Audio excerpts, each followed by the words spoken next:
sama gars yi daal leen ak jàmm sama chaîne YouTube bi ci vidéo bi nag dama leen bëggoon woon benn astuce boo xam ne da ngeen mën di récupérer seen statut sans télécharger application. Parce que par exemple pour télécharger application moom du ma ko nëbb kenn des fois da nga am téléphone boo xam ne mémoire bi taxu koo rëy noonu nga ci télécharger ay application yoo xam ne amul solo moom gaa am na solo mais de manière inutile quoi mën na ñàkk lu mënal ñàkk mën na ñàkk quoi voilà.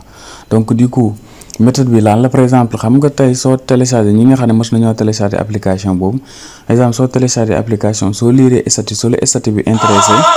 gis nga comme nii soo la intéressé da ngay dem ci application bi nga récupérer ko waaye nag fii dama leen woon beneen astuce boo xam ne ci fichier la nekk voilà par exemple tey su ma duggoon nii gis nga fii attends xaaral mu def ko trier par nom soo duggee fii da ngay gis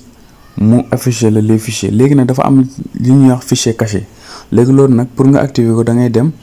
paramètre nag ça dépend am na ñoo xam ne seen paramètre fii la nekk voilà fichier caché dana fi nekk am na ñoo xam ne fekkee Huawei la man Huawei laa yor paramètre mi ngi ci am moi fii nii nga bës paramètre léegi bii na ngay activer afficher les fichiers cachés léegi soo activer ba pare nag da ngay retourner war en arrière excuse-moi da ngay retourner war en arrière léegi nga ñëw fii. léegi soo ñëwee fii soo gisee fii gis nga léegi am na yoo xam ne fichier yoo xam ne point la commencé léegi yi commencé point nag moom mooy fichier caché voilà mais important bi loolu léegi yow nag yow mi nga xam ne yow yaa bëgg a récupérer statut da ngay dem ci Android bii ngay wër Android léegi soo ko bësee nga ñëw ci média deuxième bi bii nga bës ko ensuite nga wàcc suuf mooy bii nga wër comme point WhatsApp bii ngay wër léegi nga bës ko ensuite WhatsApp léegi fii soo ñëwee ci média ngay ñëw excuse-moi ci média bii ngay ñëw bii ci bii ngay bës léegi soo bësee média da nga gis ci kaw fii statut bii léegi fii nag ngay bës yow léegi soo ko bësee léegi gis nga yii yëpp ay statut yi yoo xam ne seetaan nga ko ba pare la yow seetaan moo fiy nekk léegi soo ñëwee da ngay ñëw trier ko par date nga xam ne bi nga mujjee seetaan moom ngay gis voilà soo xoolee bii laa mujjee seetaan voilà léegi dama leen joxaat beneen par exemple damay ñëw seetaan benn boo xam ne image kese la voilà président yaakaar naa bi image la voilà gis ngeen kii bii image la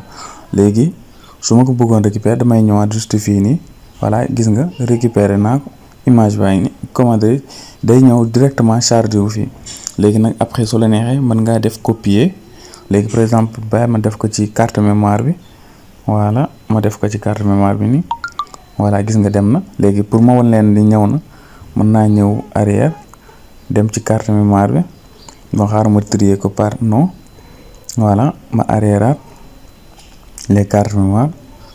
voilà mu ngi nii léegi même su dépassé 24 heures yi mën naa ñëw récupérer image comment dire mën naa xel di utiliser image parce que image bi nekkatu ci statut parce que ci statut 24 heures après rek da ngay supprimer voilà du fa nekkati de la même manière tamit mënoon ngeen koo def ak benn kii comment dire vidéo exemple xaar ma delluwaat fi ma nekkoon Android voilà Android média comme point WhatsApp ma demaat lii léegi ma dem média fii après statut léegi fii xaar ma trier par date déjà léegi ma dem seetaan benn vidéo exemple yaakaar naa bii vidéo la voilà gis ngeen vidéo bi vidéo la léegi ma ñëw fii su ma ñëwee fii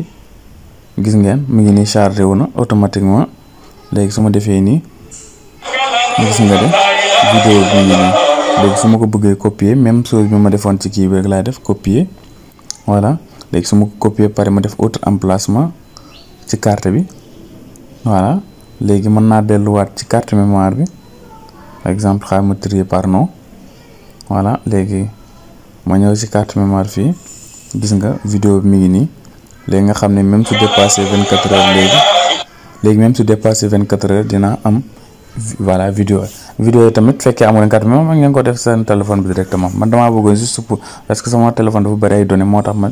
yóbbu ko ci carte bi directement voilà nii laa ngeen koy defee pour bañ a utiliser application fekkee application bi day diisal seen téléphone wala amoo leen mémoire bu bëri waaw kay jaa ngeen jëf sama gars yi ñu ngi yéemal fii vidéo fekkee vidéo bi neex na leen ñoo ngi ñaan ngeen partager ko jaa ngeen jëf sama gars yi